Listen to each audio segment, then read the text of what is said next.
I don't know if this is the place for this, but this is a very strange and unnerving situation. Due to the short improvement in the weather recently, my friend and I went camping. We chose a place near our town. We will not give away the name due to anonymity, but it is a forested area near a small river with various campgrounds and bike trails.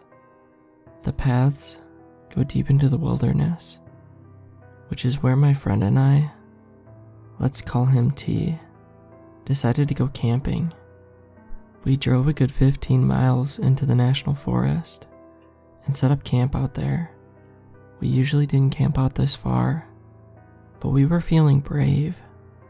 Hell, it was only a 2-night trip, and we had all our supplies and enough food, and a nice 1970s camper, just in case it got too cold. It is the kind of camper that is built onto the box of a truck. We were confident this trip would go well. We decided to simply set up camp the first day. We couldn't get a proper fire pit dug, since the ground was just unthawing, so we used a small portable grill we brought with us. We set up some lanterns, a few chairs, and sat outside drinking beer and kicking back. Things got strange around dusk though. Around the time the sun went down, we began noticing occasional red lights and strange, indescribable sounds. You know, almost like a voice carrying in the wind that resonates unnaturally. It really is hard to explain. We had never been out that deep before, but then again, we may just not have noticed at that point.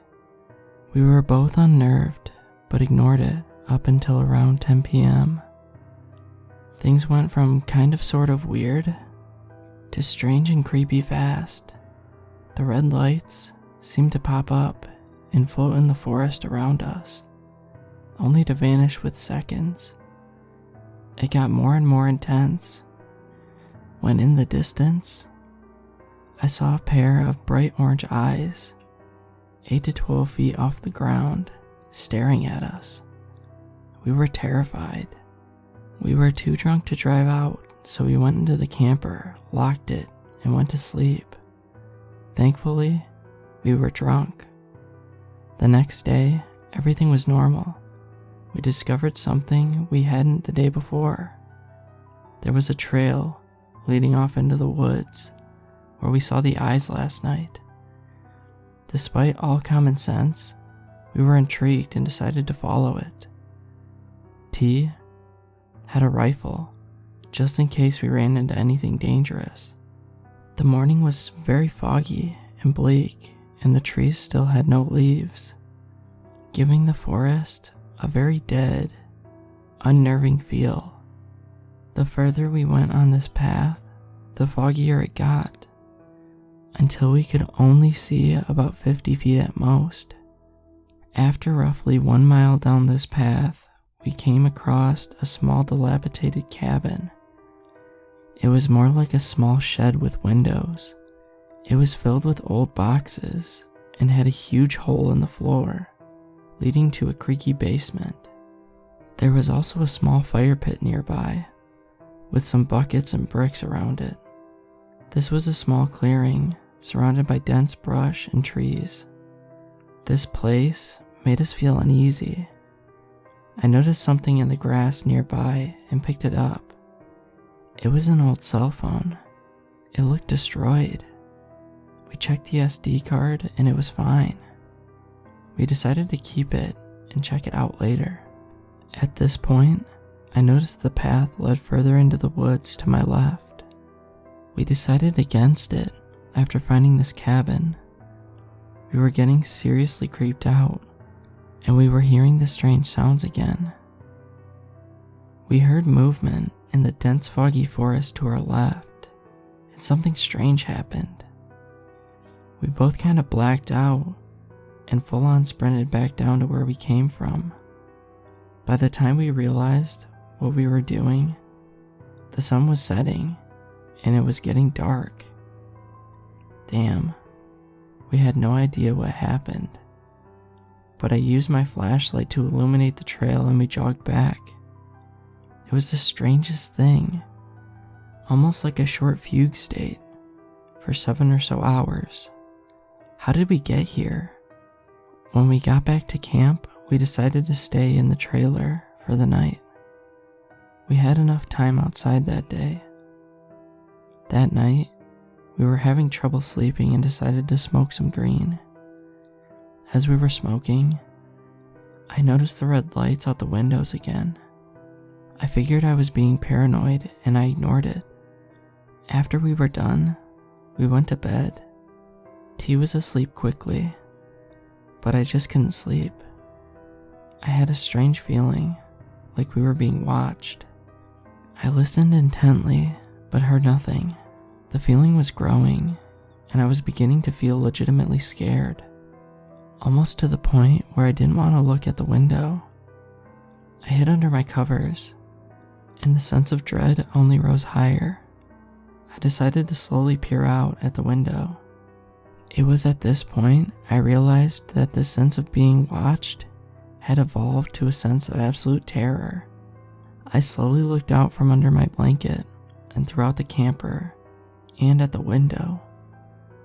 The camper was dark and my friend was snoring. I proceeded to look over at the back window. Nothing. At this point, I looked over to the side window. My blood ran cold, and I froze, and nearly screamed.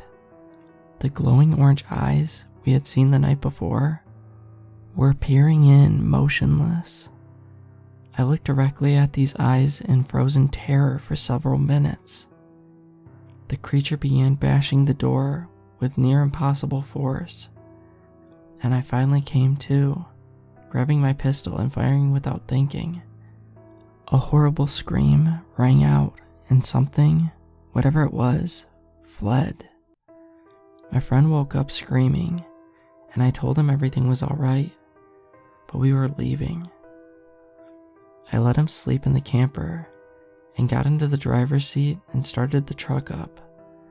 To my absolute horror, hundreds of pairs of red and orange eyes appeared when the headlights turned on. They scattered. I peeled out as fast as I could. When we got back, we checked the SD card we had found in the phone near the cabin. It contained some music, some personal photos, and a single video. This video was of the cabin we had seen at night, with the owner of the phone and another person venturing further on the trail than we did. The creepy sounds we had heard were clear throughout the video, and towards the end, a pair of eyes appeared on the trail, glitching the video. Before, the people filming ran as fast as they could back, now surrounded by those red lights, only for the phone to be dropped as the filmer yells. At this point, the video ended. We were horrified. This video was so similar to the things we had seen that night. Too similar. Something happened there. Something terrible. We aren't going camping again. All this was solid proof to stay away from that forest. I have no idea what became of the owner of the phone. There was no other trace of them.